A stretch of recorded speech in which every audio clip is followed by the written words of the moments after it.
Hola, mi nombre es Laura Parada. Soy, junto a mi amigo Edgar Quintero, la creadora de Hazte Cargo, Conversaciones para el Progreso, el podcast que estás a punto de escuchar y en el que hablamos de problemas públicos que debemos resolver en Colombia para tener un país más próspero y equitativo.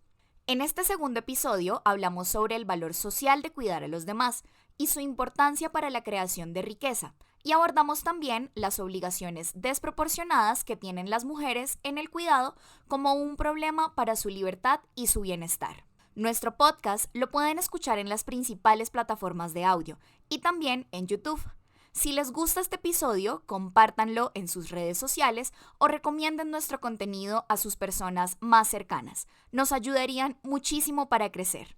También nos pueden encontrar en Instagram como @haztecargopodcast y en Twitter como hazte-cargo. Y ahora sí, bienvenidos a este episodio.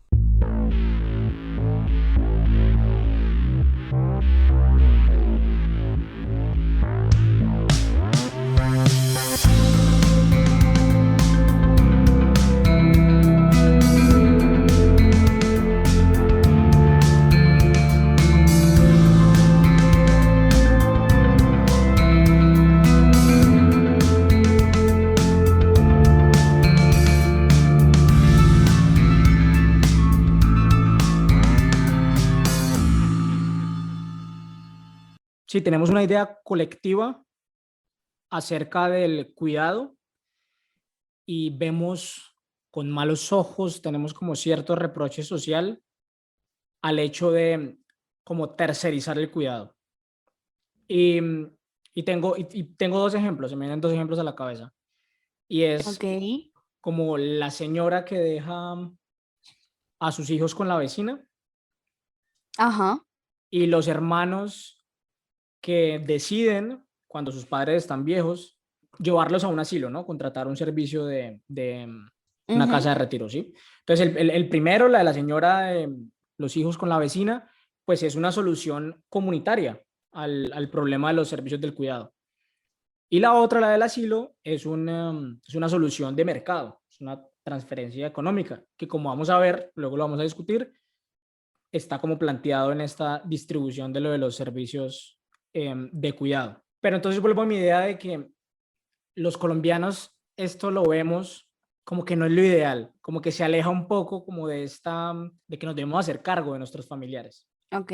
Y a mí ese sentimiento, como esa intuición moral como, sí, como muy instintiva de un colombiano del común, a mí me parece buena. Me parece buena porque indica que hay como un sentimiento robusto de que uno tiene responsabilidad por el nuestro y y que un acuerdo, una transferencia económica, sí son soluciones, pero que no son como ideales. Entre Pero familia. claro, esto tiene un reverso que es muy problemático y que es el que vamos a tocar acá, y es que esa responsabilidad y ese deber tiene unas cargas prácticas y unas cargas emocionales que sobre todo están en cabeza de las mujeres.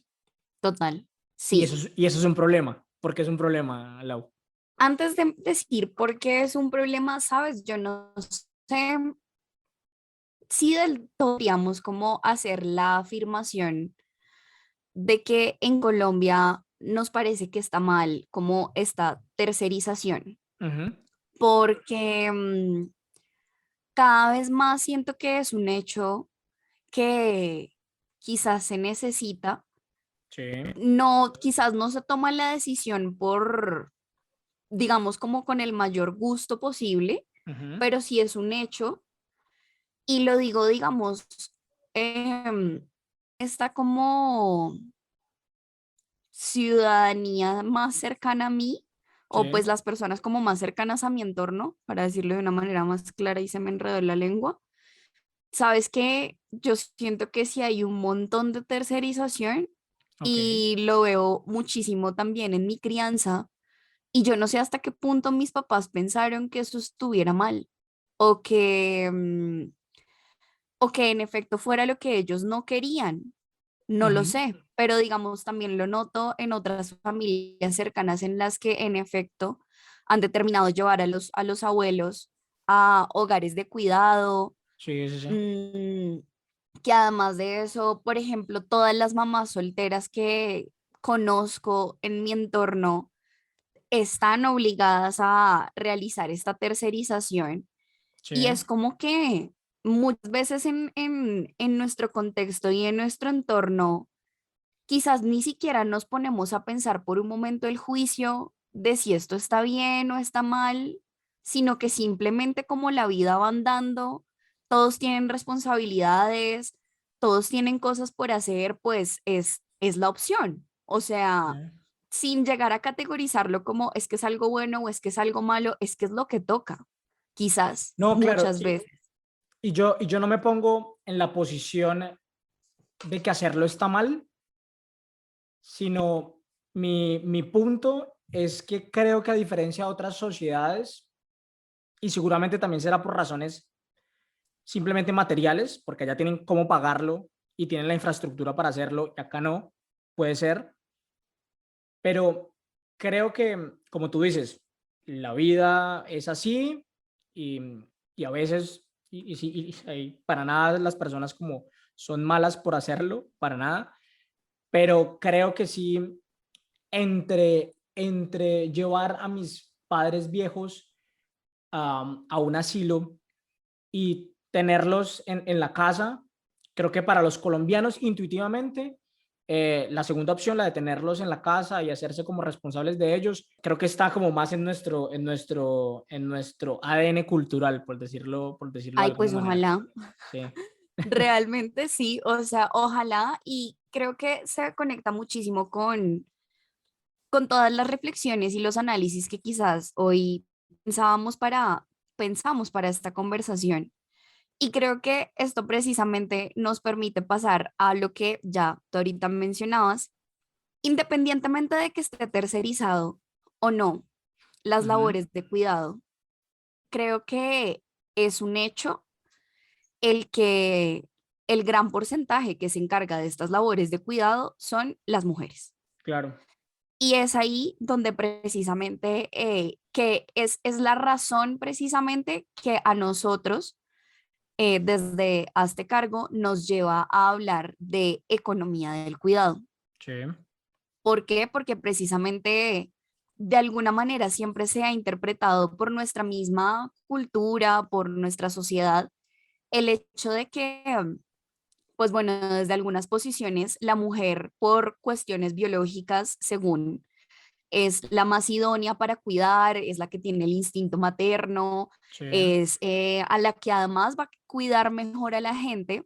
Y por otra parte, además de este argumento de carácter biológico, pues también está el argumento más de carácter cultural y social, y es respecto de que sin siquiera cuestionarnos, nos fue delegado la labor eminente del cuidado en las mujeres, mucho más allá de la esfera de la maternidad, sino también respecto de las labores de cuidado en la casa, respecto de que son entonces también quienes más estudian profesiones como la enfermería, como la pedagogía infantil, sí, como todo lo que tenga que ver con terapias. Entonces, tanto para niños como para viejos, son lugares que predominantemente ocupan la mujer y creo que para este punto es importante decir,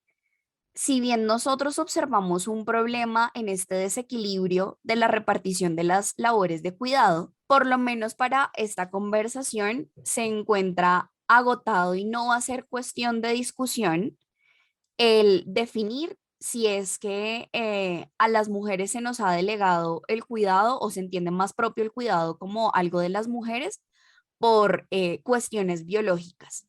No ujú, es el punto de discusión, ni queremos tampoco quizás entrar a debatir si es que en efecto es así o no es así, porque definitivamente no disponemos tampoco de la experticia y el conocimiento para quizás disertar sobre esto, sino que simplemente hablamos como un hombre y una mujer que en su entorno precisamente se han dado cuenta de el desequilibrio que Sí, hay en la forma como delegamos las labores de cuidado en el mundo.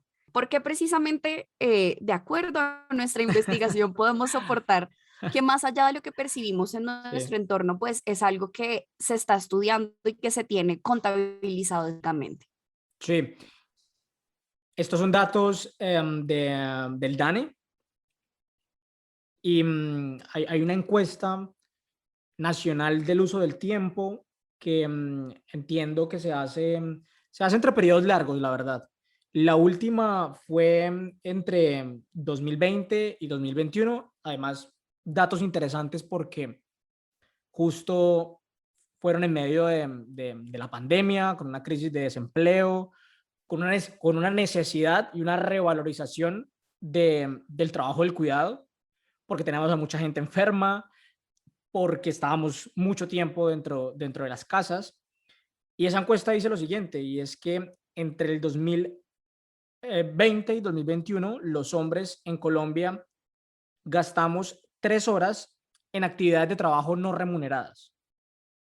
Las mujeres, casi 8, que es una jornada laboral completa. Y a ver, no todo trabajo no remunerado es una actividad de cuidado, pero sí es cierto que el principal factor y la gran diferencia de esa brecha de 5 horas lo explican las actividades de gestión del hogar, como cocinar, como lavar, que explica esta desproporción, este reparto como injusto en detrimento de las libertades de las mujeres y que además, o sea, es sorprendente cómo se mantiene en el tiempo, ¿no? Cómo es difícil cambiar como esa distribución. De hecho, mira que acá hay, apoyando precisamente estos datos que tú nos traes de el DANE, esto no es solamente una cuestión de colombiana, esta es una cuestión del Claro, mundo.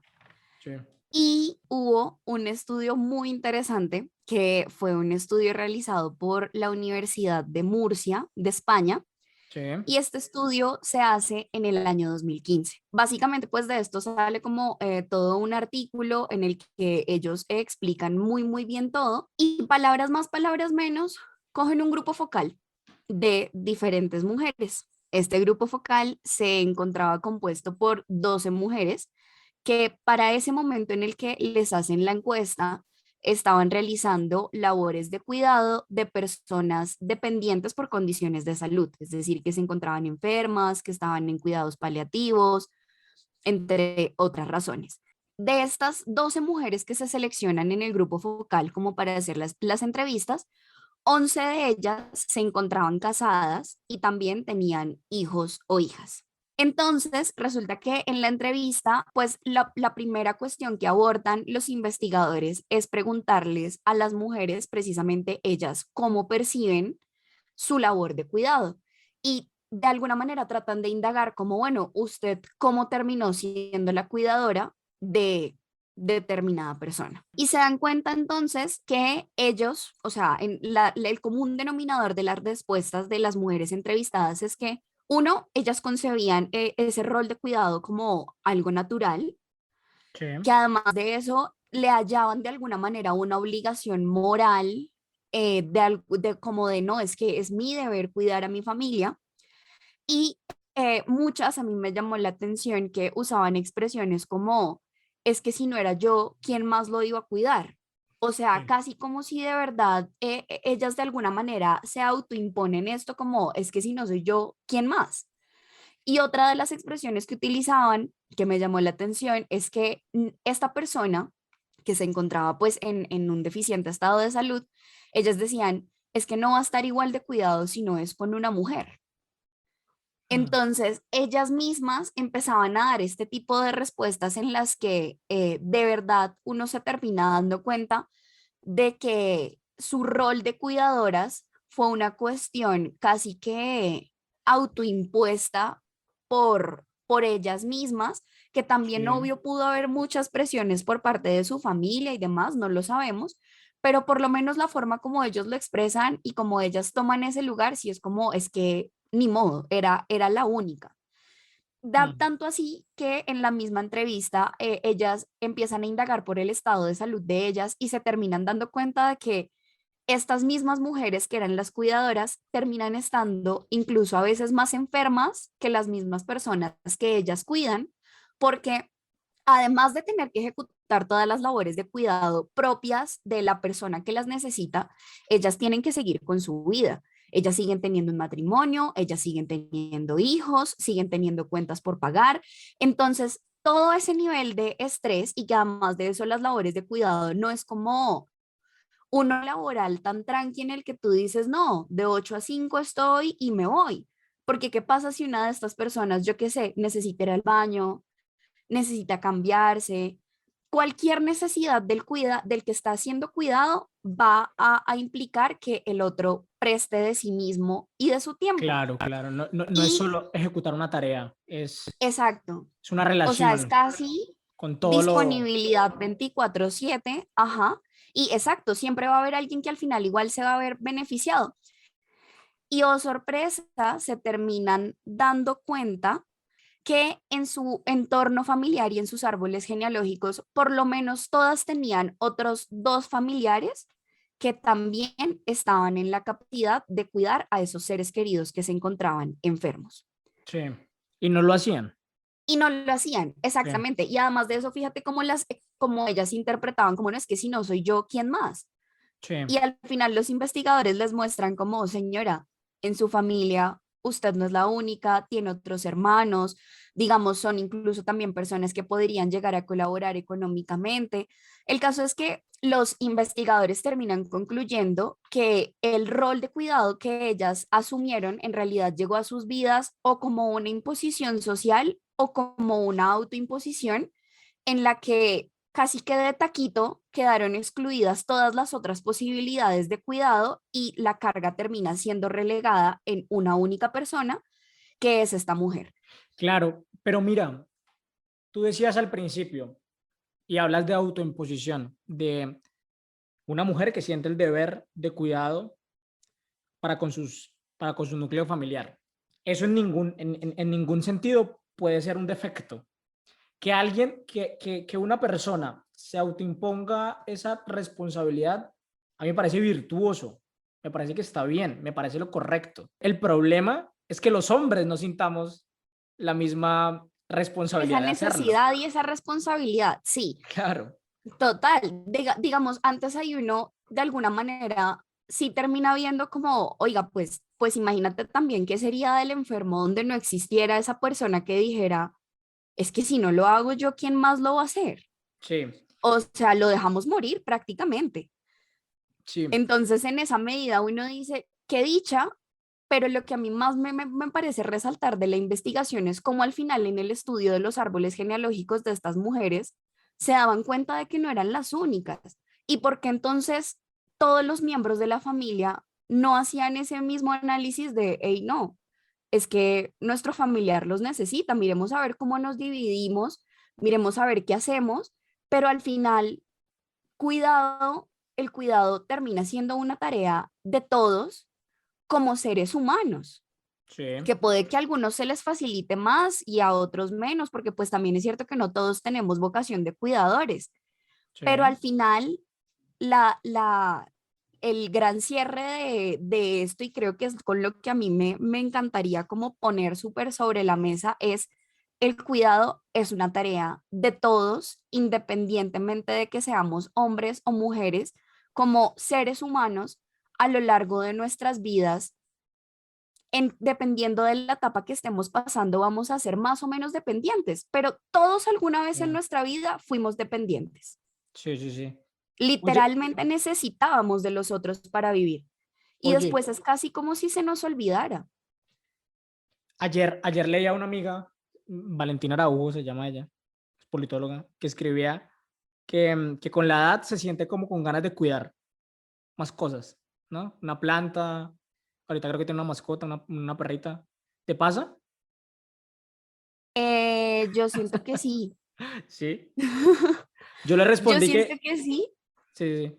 Y mira que es bien chistoso porque en mi vida a mí sí me tocó asumir un rol de cuidadora que no me correspondía, en el sentido de que mis papás, ellos se separan cuando yo era bien niña, Sí, yo decido irme a vivir con mi papá y pues claramente no estábamos viviendo ya más con nuestra mamá y terminamos dos niñas, una de 12 años, otra de 4, con un hombre que él claro que se puso la camiseta de cuidador, o sea, y en ese sentido yo no puedo decir menos de mi papá porque él es una persona que nos ha cuidado extraordinariamente en sus posibilidades, claro. pero también a mí como hermana mayor me tocó asumir de la misma manera ese rol de cuidado porque es que ya no estaba nuestra mamá en ese momento en la vida y yo renegaba muchísimo, Sí, lo odiaba.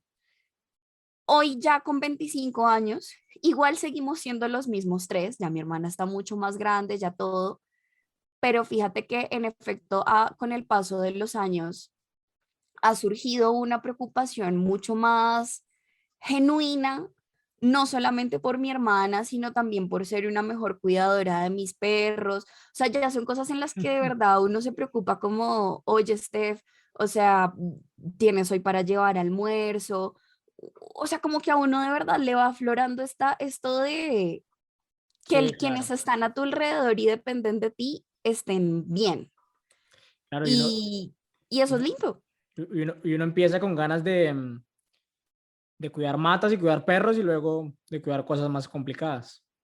Sí, total, pero pues, o sea, digamos, a mí eso me aterra en el punto de que yo sí noto que con los bebés como que me aflora esa vaina así como de, ay, cosita linda, que necesitas, lo que quieras, pero también es como, ay, no, Dios, instinto materno, no es el momento, apágate.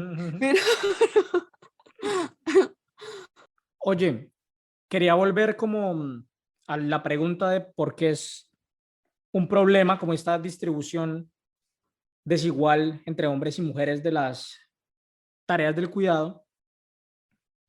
Y es que este debate es sobre todo relacionado con la libertad de las mujeres, ¿no? sí, Porque esta distribución desigual lo que implica es que las mujeres tienen menos tiempo para realizar sus proyectos de vida o las otras partes de su proyecto de vida, porque por supuesto que cuidar de la familia y cuidar de los hijos hace parte es tal vez la parte más importante de la vida, pero hay otras partes, ¿no? Del ujú, proyecto de vida de una mujer que, que, que pierde como calidad de tiempo para hacerlo. Porque además, y vuelvo a esta encuesta, es increíble ver cómo estos datos que te decía, que las mujeres pasan 8 horas en tareas del cuidado y los ujú, hombres 3, cuando uno va a ver las, las horas que pasan estudiando como en actividades personales, en realidad son bastante parecidas. O sea, las mujeres no dejan de estudiar y no dejan de hacer sus otros proyectos por las horas, por la cantidad de horas que pasan cuidando. Pero, total. pero claro, uno se pregunta, uf, ¿y cómo debe ser como la calidad de ese estudio o como la energía que uno tiene después de haber cuidado niños y después de haber trabajado? Claro, hay una ¿Estás diferencia, mamado? claro, hay una No, diferencia obvio. y que se va, va a ver reflejado seguramente en el desempeño luego de eso que estás aprendiendo. Una vez precisamente como leyendo de todos estos temas, me encontré con que hacia los años 60 Sí, salió un libro que se llamaba La Supermujer. sí, Entonces era así como Superwoman. Y en este libro es una feminista, no tengo realmente en este momento el dato puntualmente de quién es, pero con lo que mencionaste sí me hiciste full acordar de ella. Y es que es un libro en el que se hace una crítica muy fuerte justamente a lo que tú dices, de que lo que pasa es que está la pelea porque haya un mayor equilibrio respecto de todas estas cosas de cuidado. Pero en el momento en el que quizás desde el feminismo las primeras batallas no se dieron en torno a esto, en torno a estos temas, sino en torno a nuestra capacidad para ganar espacio y actividad en otros lugares, como es, por ejemplo, los lugares académicos, La el política. ser la grande jefe, pues, de la CEO de una empresa en Nueva York o en el sistema financiero, en lugares donde no nos eran tan comunes. Sí. Y al final las luchas del feminismo nos han permitido ingresar a todos estos lugares, pero todas las cargas de cuidado y todas las cargas que de alguna manera se nos impusieron desde ese rol de cuidadora materna, abnegada y entregada a todos los que aman, que nos terminamos convirtiendo en una supermujer que, como tú dices, es que yo por cuidar no dejo de estudiar, no dejo de tener vida social, no dejo de trabajar, sino que por el contrario tengo que ver cómo rayos y centellas me las arreglo para funcionar en todo y al final esta supermujer termina quemada. Y la gran crítica del libro era esa, como yo entiendo que todas queremos ser supermujeres, pero Sí. hasta qué punto por ser supermujeres nos terminamos quemando, al final siempre va a haber algo que tienes que sacrificar. Y esto nos pasa con todo, o sea, no es ni siquiera cuestión de uno ser un cuidador. Al final, en nuestra organización del tiempo siempre va a haber algo que tenemos que sacrificar. Claro. Bien sea o eliges descansar más y tener más tiempo de ocio o estudiar más. El tiempo precisamente en este entorno que es tan limitado, pues vamos a tener que elegir, pero quizás lo que nos ha permitido todos estos análisis es llegar a este punto de decir, hey, no, si hay un problema con esa distribución, porque pues al final, ¿de qué nos sirve tener mujeres y seres humanos explotados que tampoco tienen la capacidad ni de dar lo mejor para sí mismos, o sea, ni de dar lo que son ellos en su mejor versión para los otros, pero tampoco para sí mismos? Sí. Y por lo menos yo soy fiel creyente de que uno solamente le puede dar a los demás cosas buenas cuando tú en tu individualidad estás bien. Y por esa razón, sí o sí, tenemos que empezar a abordarlo, no solamente desde la reflexión individual, sino desde la planeación de gobierno, la planeación económica, la planeación de políticas públicas, porque el cuidarnos los unos a los otros es lo que al final nos va a contribuir a crecer como sociedad. Si el empleador se diera cuenta de que el momento en el que su empleado le pide permiso para ir a atender una emergencia de su hijo o el simple hecho de que tengamos, por ejemplo, horarios laborales un poco más cortos que nos permite llegar a nuestra casa y ayudarle a nuestros hijos con las tareas, con el simple hecho de pasar tiempo con ellos, vamos a Sí. construir una sociedad mucho más sólida, empática, solidaria, con mejores valores, con de Con la más misma estabilidad manera. mental para producir mejor, Total, ¿no? exacto. O sea, es eso. Y al final nos podemos dar cuenta de que cuidándonos todos con todos, acá hay responsabilidades no solo familiares, sino que acá hay responsabilidades del sector público y del sector privado, que son las que queremos empezar a hablar y a discutir en este episodio. Claro, y uno de los aspectos como más como centrales de lo de la economía del cuidado es justamente cómo distribuir las cargas entre las familias, la comunidad, el Estado y el mercado. Sobre la economía del cuidado hay dos cosas que me llaman la atención. En primer lugar, esta dificultad para medir lo que representa económicamente los cuidados. En Colombia esto ya se solucionó a través de una ley, la ley, que no la tengo, la ley Ya te la tengo aquí, 1413 del la ley 2010. 1413 del 2010. Sí. Ajá. Antes de esta ley no se tenía la economía, los servicios de cuidado no se tenían en cuenta a la hora de valorar la riqueza del país. Uno de los aspectos de esta ley es que crea un rubro en el sistema de cuentas nacionales que luego es el que tenemos en cuenta para medir el Producto Interno Bruto y la cifra que tengo es que los servicios del cuidado representan el 20,4% del PIB, que es una locura, que es una proporción Exactamente. que es una proporción grandísima. Y entonces quiero recapitular. Tenemos unos servicios del cuidado que estimaciones del DANE calculan que representan el 20% del PIB, es decir, que para la riqueza nacional es muy importante estos servicios, pero el aporte de esta riqueza está soportado en una distribución desigual de las tareas del cuidado y entonces hay que redistribuir.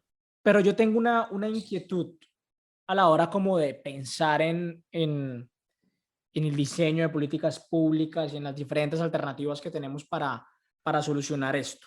Y es la siguiente, cuál es el objetivo de hacerlo? Si tú me dices que el objetivo es ampliar la libertad de las mujeres, como subsidiar unos servicios que son buenos para la sociedad, como alimentar bien a los niños, acompañarlos en sus momentos de recreación, está bien y me parece ideal. Me parece que hacia allá debemos marchar. Pero si las políticas de cuidado están formulados con la idea de que tengamos, y voy a hacer una caricatura, jardines infantiles pagados con impuestos de todos, para que las mujeres pasen más tiempo en sus oficinas, más tiempo en sus puestos de trabajo, es decir, que estén más separadas de sus familias y también los hombres, ¿no? Es decir, si hacemos políticas de cuidado en función Del mercado. solamente del mercado y del trabajo y el capital, aquí otra vez voy a sonar como un marxista, me gusta cuando suena así, pues ahí no me parece tan interesante. Tienes toda la razón. Y por eso, del gran estudio general que nosotros podemos realizar de estos debates que se han generado en torno a lo que debe ser la economía del cuidado, qué valores tiene que tener, por qué es importante redistribuirla, tristemente se ha ido todo al lado, o la gran mayoría de propuestas se han ido desde una visión supremamente de mercado, de economía, de que literalmente si cedemos a esto, el capitalismo nos ganó. O sea, literalmente nos fuimos partes del sistema y nos ¿Verdad?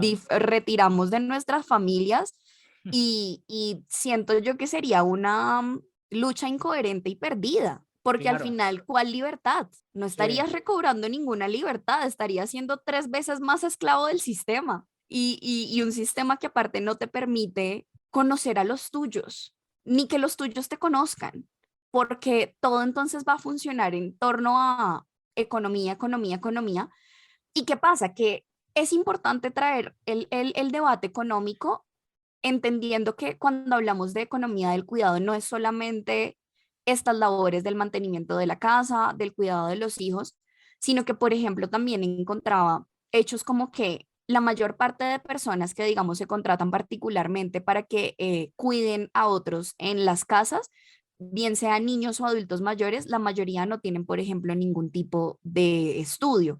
Y por el hecho de que no tienen ningún tipo de formación profesional, entonces básicamente la gente les paga como se le da la gana y estas personas empiezan a carecer, por ejemplo, de todos los beneficios que a uno le brinda un sistema laboral y de seguridad social, porque al final pues la persona está trabajando, pero su trabajo no se le reconoce. Y ahí es cuando es importante que digamos, ok, sí, la visión económica cobra mucho sentido, sí, porque al final que tú seas niñera, no es que estés haciendo menos trabajo que una persona que, por ejemplo, sí se ha preparado profesionalmente y es pedagoga infantil en otro lugar. Al final, las dos personas necesitan tener salud, pensión, ARL y demás garantías para que, digamos, en nuestra sociedad pueda tener calidad de vida. Pero, sí. ¿sabes? Siento que de hecho no todo se ha ido hacia el trabajo, ¿sabes? Y en Colombia, de hecho, Oye, desde... pero yo sé que vas a pasar como algunos ejemplos concretos, pero Sí, déjame hacer una reflexión final sobre. A mí me parece, en todo caso, un acuerdo razonable de, bueno, quitémosle cargas a las mujeres, se las pasamos en buena parte al Estado, que el Estado subsidie, unas externalidades positivas, dirían los economistas, ¿no? O sea, algo que está bien y que le aporta a la sociedad, como cuidar niños, que se estimule un mercado de los cuidados bueno, con infraestructura, que la gente le parezca razonable tener una vida de niñera o de enfermera y bien paga, ¿no? Que no lo es aquí en Ujú. Colombia, que los servicios personales pues sean atractivos para cierta población, con el objetivo de que, bueno, sí, que muchas mujeres también tengan la oportunidad de ingresar al mundo productivo y que finalmente seamos una sociedad más dinámica, donde la gente tenga la oportunidad de trabajar más. O sea, me parece razonable. Lo que no me parece, lo que me parece como insensato es que todo se haga en función y pensando que el modelo de vida correcto es ser CEO de una gran compañía o tener la maestría o pasarse yo no sé cuántas horas levantando un emprendimiento, que eso sea como socialmente más valorado que coño, que sacarle tiempo a tu familia para cuidarla y que tengamos las posibilidades materiales para hacerlo. Ahí sí me parece una trampa. Sí, lo que te digo es para terminar realmente uno siendo más esclavo del sistema. Y Ujú. yo como mujer, te digo, obvio, todas las mujeres que me escuchen tendrán la libertad de pensar diferente a mí, y eso es lo bonito de uno vivir en libertad y en democracia, y es que por lo menos yo soy el tipo de mujer que te dice, mira, Edgar, yo quiero tener tiempo para trabajar, quiero tener tiempo para crecer profesionalmente, quiero tener tiempo para ser mamá, quiero tener tiempo para tener mi vida social. Pero cuando yo te digo que quiero tener tiempo para todo esto, en realidad no quisiera primero que me pusieran a elegir o lo uno o lo otro, Ujú. porque como ser humano, mi vida se desarrolla en muchas esferas. Ujú. Yo no soy solo trabajo, pero tampoco soy solo familia. Pero sí, entonces diría, lo que yo quiero cuando te digo que quiero todo esto es, caray, yo quiero ser una mamá presente, pero que al mismo tiempo, mientras que yo esté con mis hijos, pueda tener la tranquilidad de que hay otros negocios que se me siguen moviendo o en mi empresa las cosas pueden seguir pasando, y de la misma manera puedo confiar en otras personas que igual sé que van a seguir llevando estas labores adelante, y mientras tanto yo no tengo por qué mortificarme ni sentirme mal por preferir recoger a mis chinitos del colegio y pasar tiempo con ellos. Porque es que al final, o sea, definitivamente, si bien es cierto que no a todos se nos dan las labores del cuidado, qué rico sería el momento en el que uno pudiera decidir una maternidad desde la que uno realmente dice, yo quiero vivir a plenitud esta maternidad. Y vivir Sí, a la plenitud no significa vivirla sola, porque uno necesita ayuda de su sí. pareja, de la familia, de ese círculo de apoyo cercano que tú tienes, pero sí que entonces como mujer no te veas obligada a decidir y a decir como o eres buena mamá o eres buena trabajadora, pero las dos no se puede. Ujú. ¿Por qué? Yo sueño con un mundo y con unas políticas públicas que se dirijan a conciliar todas estas esferas de la vida humana que tenemos, que no nos obliguen de alguna manera a elegir, y que tampoco ninguna se termine endiosando, Sí, como, ay no, es que ser CEO de la mejor empresa de Nueva York, mejor dicho, va a ser súper top, sí, pero ¿de qué te sirve a ti tener una súper empresa CEO cuando ni siquiera tienes tiempo para tomarte un café en la mañana y sacar al perro? Porque sí. lo primero en lo que tú te levantas es pensando en, hay que arreglar nómina, tenemos problema con tales proveedores. Sí, eso también hace parte del corre-corre y de la vida diaria, pero entre más pasan los días y más vieja me hago, valoro cada vez más esos espacios de pausa, de vivir el momento presente, de poderme tomar un café con calma. Y hoy es sacar a mis perros, pero probablemente mañana va a ser poder alistar a mis hijos Claro. tranqui. Sí, sí, sí. Tienes toda la Y, razón. y ahí, hacia ese lugar, es que siento que las políticas públicas se deberían elegir, y por esa razón personas como Edgar y yo deberíamos estar pensando la agenda legislativa de este país y no solo en función del mercado. Oye, Pero ibas a hablar de políticas públicas ejemplares Sí, o cosas que se han hecho bien. pues tristemente son cosas que se han hecho bien, pero que se quedan en la intención, Sí. porque no se han logrado materializar. En Colombia, a raíz de que precisamente como ahorita contabas, pues existe esta ley que reconoce la economía del cuidado y que fue como, hey, pongámosle atención porque pues esto tiene una incidencia importante en nuestra economía y en nuestro desarrollo, se empiezan a desarrollar de la misma manera pues proyectos legislativos que se orientan a la creación precisamente de este sistema de cuidado. En 2018 es el año en el que más proyectos de ley se han presentado en torno a todo lo que tiene que ver con economía del cuidado, pero absolutamente todos los proyectos de ley que se presentaron en 2018 fueron archivados. Es decir, no terminó naciendo ninguna ley de esto. Pero mira esto tan interesante. Había un proyecto de ley que se llamaba por el cual se determinan los lineamientos para la elaboración de una política pública que concilie las responsabilidades familiares con la vida laboral y se dictan otras disposiciones. Y entonces ahí uno dice, bueno, no, o sea, en nuestro Congreso hay gente que ya ha estado pensando en la familia y en que no todo es mercado. Ese era nuestro Pero lobista, entonces, era el lobista de Hazte Cargo, haciendo un proyecto de sí, ley.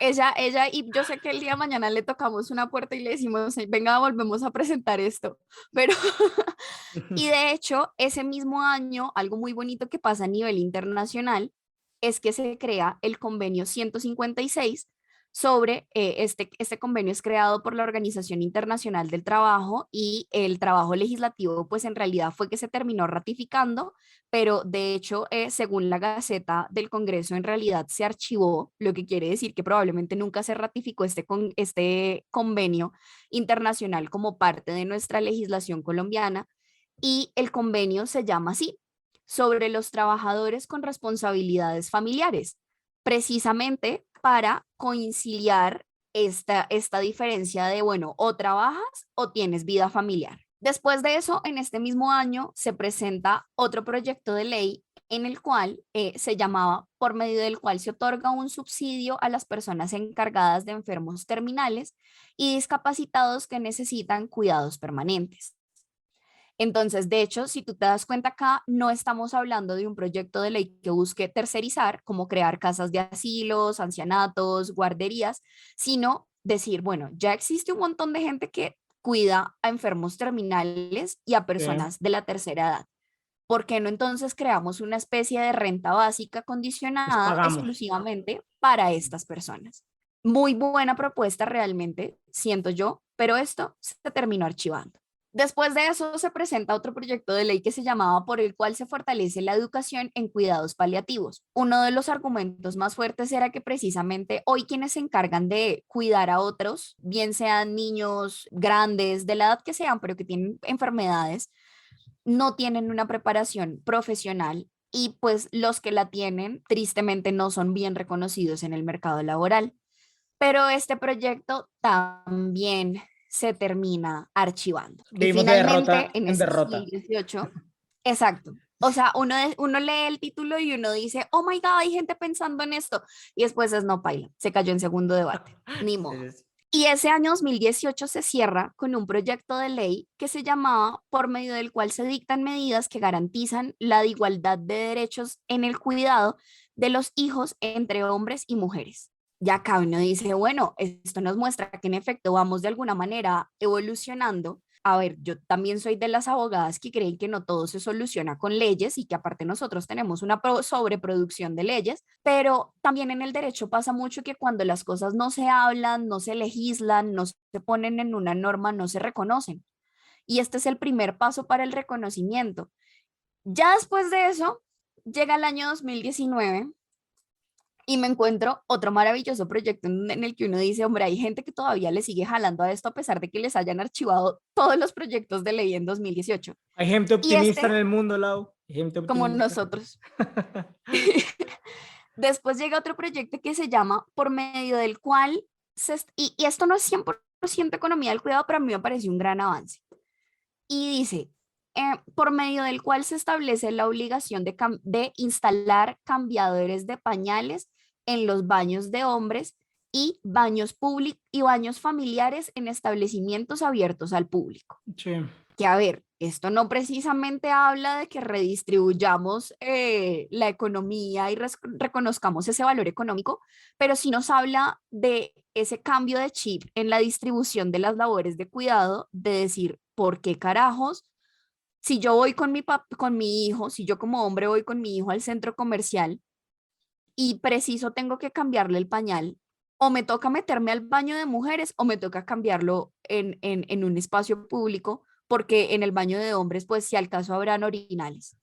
Entonces, eso ya muestra de, hey, o sea, estamos empezando a tener otro tipo de debates.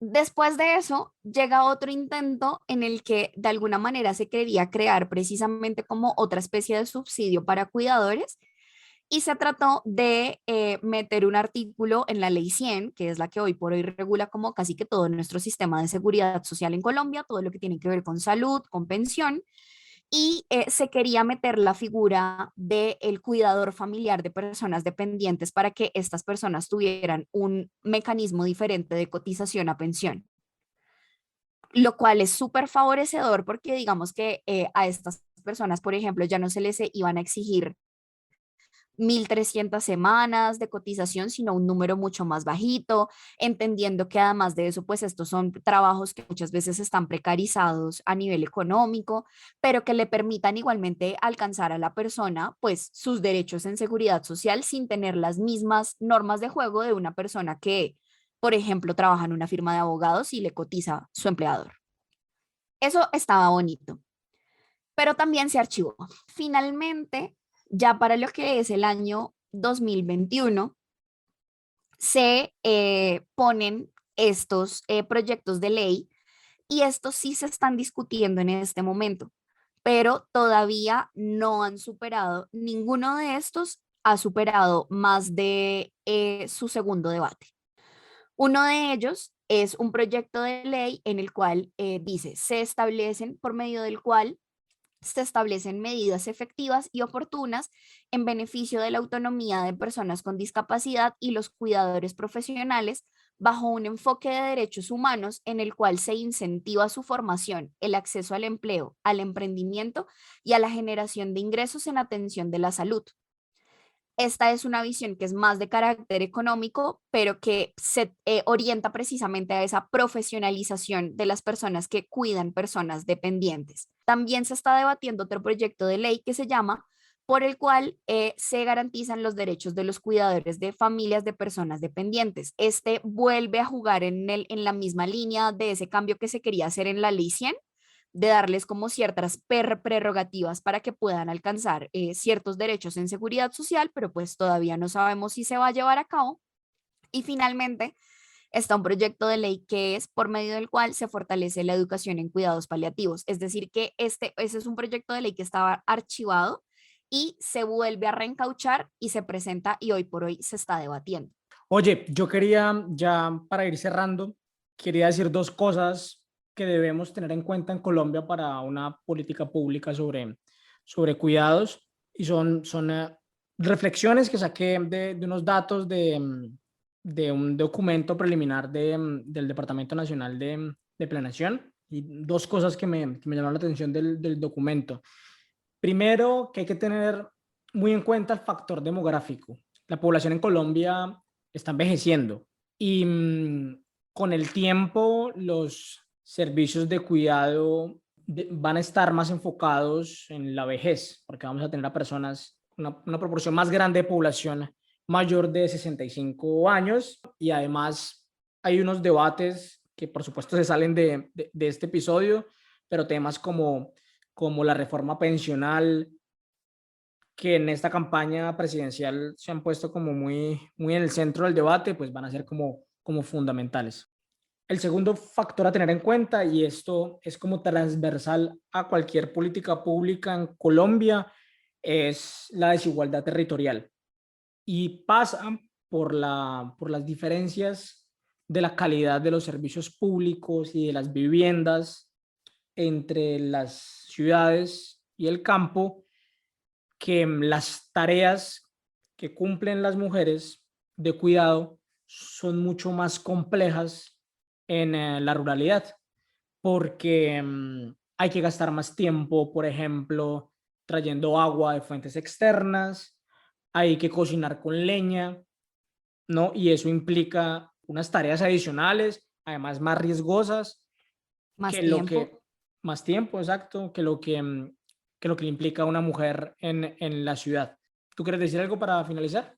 Ya, ahora sí, para cerrar, creo que me gustaría dejarles la invitación abierta a que por su cuenta estudien una teoría que marcó, por lo menos desde mi punto de vista, todas las reflexiones que mencionamos en este episodio, y es invitarlos a estudiar la ética del cuidado, una teoría que fue creada por la filósofa Carol Gilligan hacia la década de los 90. Y básicamente esta teoría nos dice que para hablar de los roles de cuidado, hoy por hoy tenemos que superar mucho más que los debates de género y sentar posición en que esta es una cuestión que nos compete a todos y a todas como sociedad.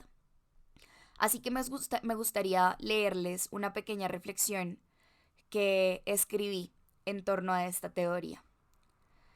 Desde la ética del cuidado, la vida de todas las personas están interrelacionadas. O como dijo Martin Luther King, estamos atrapados en una red ineludible de reciprocidad, ligados en el tejido único del destino. Cuando algo afecta a una persona de forma directa, afecta indirectamente a todas. Según esta teoría, todos los seres humanos somos dependientes desde que nacemos en mayor o menor medida. Somos seres sociales por naturaleza. La totalidad de nuestra vida tendremos necesidades afectivas, y actualmente esas necesidades se ven abrumadas por el capitalismo, que nos hace ver como excluyente la vida laboral o profesional de la vida familiar. La sociedad te obliga injustamente a elegir. Al tiempo en el que se alaba la maternidad, ser mamá es visto como un obstáculo para tu formación profesional. La penalizan en el mercado laboral. A un hombre jamás le van a preguntar en entrevista si es que es papá o si piensa tener hijos, y tampoco si tiene a alguien que ya se los cuide. Desde la ética del cuidado, se nos plantea y se nos invita a una revolución para cuidarnos los unos a los otros en la vida cotidiana, porque esta es una tarea sin género, sino una tarea de humanos. Y solo así llegará el día en el que el sector privado, el sector público y todos como sociedad comprendamos que al contribuir y facilitar los escenarios de crianza o de cuidado familiar o de quienes necesitan un mayor nivel de cuidado en condiciones de equidad para hombres y mujeres, también se estará contribuyendo al desarrollo mismo de la sociedad.